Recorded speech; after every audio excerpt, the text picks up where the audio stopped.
السلام علیکم ویورز، میں ناز شاہ آپ کے ساتھ ہوں۔ آج میں آپ کے ساتھ شیئر کروں گی کہ خواب کی بعض اوقات تعبیر جو ہے وہ دیکھنے والے کے بھائی، دوست یا رشتہ دار یا کسی اور متعلقہ شخص کے ساتھ اس کا تعلق ہوتا ہے۔ نبی کریم صلی اللہ علیہ وآلہ وسلم نے خواب میں دیکھا تھا کہ ابو جہل آپ کی بیعت کر رہا ہے، جبکہ اس سے مراد اس کا بیٹا اکرمہ تھا۔ لہٰذا جب اکرمہ مسلمان ہوئے تو آپ صلی اللہ علیہ وسلم نے ارشاد فرمایا یہ اس خواب کی تعبیر ہے۔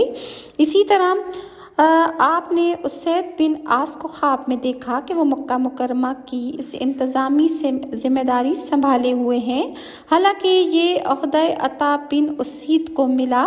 اسے نبی کریم صلی اللہ علیہ وسلم نے مکہ مکرمہ کا منتظم مقرر کر دیا تھا۔ اگر کوئی ایسا خواب دکھائی دے کہ جس کی تعبیر کسی مسلمان بھائی کا چھپا ہوا عیب ہو تو اسے چھپائے رکھیں، اسے کسی سے بھی بیان نہ کریں۔ اگر کبھی بیان کرنا ہو تو اس شخص کا نام نہ لیں، کیونکہ اسے بیان کرنا غیبت میں آ جاتا ہے، اور ایک ہی خواب ایک شخص کے لیے باعث رحمت اور بعض اوقات دوسرے شخص کے لیے باعث عذاب بھی بن جاتا ہے۔ ایک آدمی نے امام ابن سیرین سے دریافت کیا کہ میں نے اپنے آپ کو خواب میں اذان کہتے ہوئے سنا ہے، تو وہ فرمانے لگے کہ تم حج کرو گے۔ ایک دوسرے شخص نے بھی یہی خواب سنایا تو انہوں نے فرمایا کہ تم چوری کے جرم میں ہاتھ تمہارا کاٹ دیا جائے گا۔ جب ان دو مختلف تعبیروں کے بارے میں پوچھا گیا تو انہوں نے بتایا میں نے پہلے شخص کو دیکھا کہ وہ دین کی طرف اس کا رجحان زیادہ ہے اور اس کے اعمال جو ہیں وہ اپنے آپ کو بہتر کرنے کی اعمالوں میں کوشش کرتا ہے، تو میں نے اس کی تعبیر باری تعالیٰ کے اس فرمان سے کر دی۔ سورہ الحج میں اللہ کا ارشاد ہے لوگوں میں حج کا اعلان کر دو۔ جبکہ دوسرے شخص کی حالت دیکھی تو وہ بہت ناپسندیدہ تھی اور وہ روزمرہ کے معاملات میں بھی ایسا ہی تھا، تو میں نے اللہ تعالیٰ کے اس فرمان کی روشنی میں اس کی تعبیر کی۔ سورہ یوسف میں اللہ کا فرمان ہے، پھر ایک منادی نے اعلان کرتے ہوئے کہا کہ اے قافلے والو تم تو چور ہو۔ امام ابن سیرین ممبر پر تقریر کرنے کی تعبیر حکمرانی ملنے کے ساتھ کیا کرتے تھے، لیکن اگر خواب دیکھنے والا اس کا اہل نہ ہو تو اس کی تعبیر پھانسی کے ساتھ کر دیا کرتے تھے۔ اور اگر کوئی شخص خواب میں آب زمزم پیتا ہوا دیکھے تو آب زمزم کا پینا بیماریوں سے شفا یاب ہونے کی علامت ہے۔ اگر وہ اس خواب میں زمزم کو کسی خاص مقصد کے لیے پی رہا ہے، مثلا دولت حاصل کرنے یا علم حاصل کرنے کے لیے، تو وہ اس کا مقصد کامیاب ہو جائے گا۔ اسی طرح اگر کوئی شخص خواب میں ابلیس کو دیکھے تو ابلیس کو دیکھنے سے مراد بدعتی عالم سے ملاقات ہوتی ہے اور انسان سے جرائم کا ارتکاب ہو جاتا ہے، انسان سے دھوکہ، فریب کاری اور میاں بیوی کی جدائی بھی ہو جاتی ہے اگر خواب میں ابلیس کو دیکھا جائے تو۔ جو شخص خواب میں دیکھے کہ شیطان اسے دیوانہ کر رہا ہے تو اس کی تعبیر یہ ہے کہ وہ سود کھائے گا۔ اس کے علاوہ آٹا دیکھنا، اس سے مراد رزق ہے۔ کثرت علم بھی اس کی تعبیر ہو سکتی ہے، اور اس کے علاوہ گوندتے ہوئے آٹے کی تعبیر رزق اور مال و دولت ہے۔ اور اگر خواب میں آٹا گوندنے والا آلہ دیکھا جائے تو اس سے مراد روزی میں اضافہ اور عوام الناس کی فلاح و بہبود کے کام ہے۔ اگر کوئی شخص خواب میں احرام پہنتا ہوا دیکھے تو احرام پہنے ہوئے ہو تو اس سے مراد یہ ہے کہ وہ عورت سے ہم بستری اور اس کے محرکات سے رک جائے گا۔ اس کی تعبیر گناہوں کے کاموں اور لڑائی جھگڑا اور تنازع سے بھی دور رہنا ہے۔ اگر کوئی شخص خواب میں ادھار دیکھے کہ اس کی تعبیر یہ ہے کہ ادھار دینے والا اور ادھار لینے والے پر صدقہ کرے اور کسی پیش آمد مصیبت میں اس کا محتاج ہوگا۔ اگر کوئی قیمتی چیز ادھار دے رہا ہے تو یہ اللہ تعالیٰ کے ساتھ اچھا تعلق ہونے کی بھی دلیل ہے۔ قرض دینا اثار اور قربانی کی علامت بھی ہو سکتی ہے۔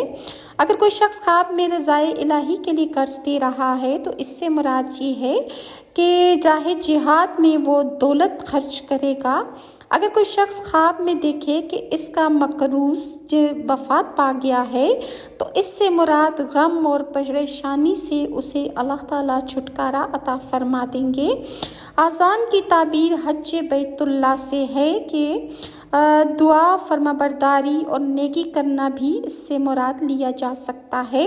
اس سے مراد شیطان کے مکر و فریب سے تحفظ بھی ہے، یعنی جو بندہ اذان کو دیکھے یا اذان کو سنے تو اس کی تعبیر میں حج بیت اللہ ہو سکتا ہے، دعائیں قبول ہو سکتی ہیں، فرمانبرداری اور نیکی میں اضافہ ہو سکتا ہے، اور شیطان کے مکر و فریب سے بھی اس انسان کو اللہ محفوظ رکھتا ہے۔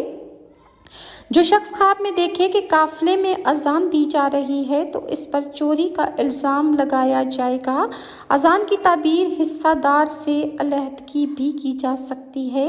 اگر خواب میں بے آباد جگہ یا گرے ہوئے مکان میں اذان کی آواز آ رہی ہو تو اس سے مراد یہ ہے کہ وہ مکان آباد ہو جائے گا اور وہاں آبادی بڑھ جائے گی۔ اگر کسی مجمع عام میں اذان کہہ رہا ہو تو وہ کثیر التعداد لوگوں کو دعوت حق دے گا۔ اور اسی طرح خواب میں آرام کرتے ہوئے دیکھنا، اس کی تعبیر یہ ہے کہ تھکاوٹ کے بعد آرام کرنے سے مراد کہ انسان غربت سے نکل کر دولت مند ہو جائے گا۔ اگر خواب میں مریض کو دکھائی دے، کوئی بیمار دکھائی دے تو یہ اس کی وفات کی نشاندہی بھی ہو سکتی ہے۔ اسی طرح خواب میں آری دیکھنا، اس سے مراد مد مقابل افراد میں فیصلہ کرنے والا شخص ہے۔ اگر خواب میں اڑتا ہوا خود کو دیکھیں تو اس سے مراد یہ ہے کہ انسان جو خواب دیکھ رہا ہے وہ سفر کرے گا۔ جو شخص خواب میں آسمان اور زمین کے درمیان خود کو اڑتا ہوا دیکھے تو اس کی تعبیر یہ ہوگی کہ وہ کثرت آرزو ہے، کہ اس کی بہت زیادہ کوئی خواہشات ہوں گی۔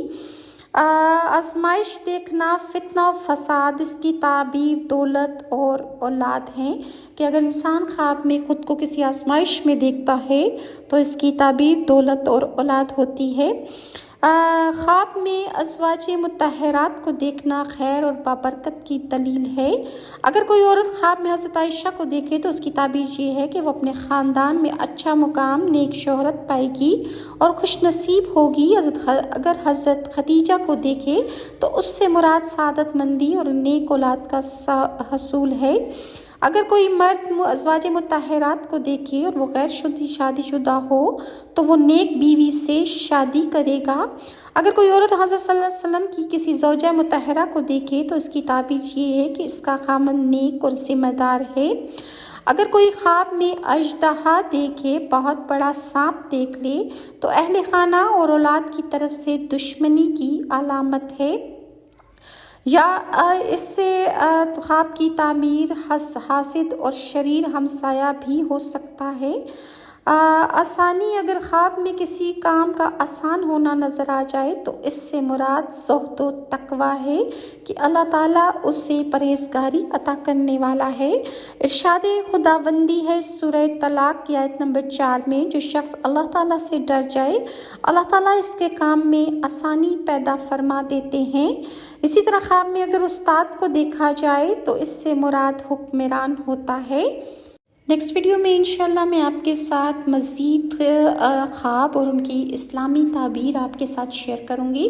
اگر آپ کو میری یہ ویڈیوز اچھی لگتی ہیں تو کائنڈلی لائک اور سبسکرائب ضرور کیجیے، اور نیکسٹ ویڈیو تک کے لیے ناز کو اجازت دیجیے۔ اللہ حافظ۔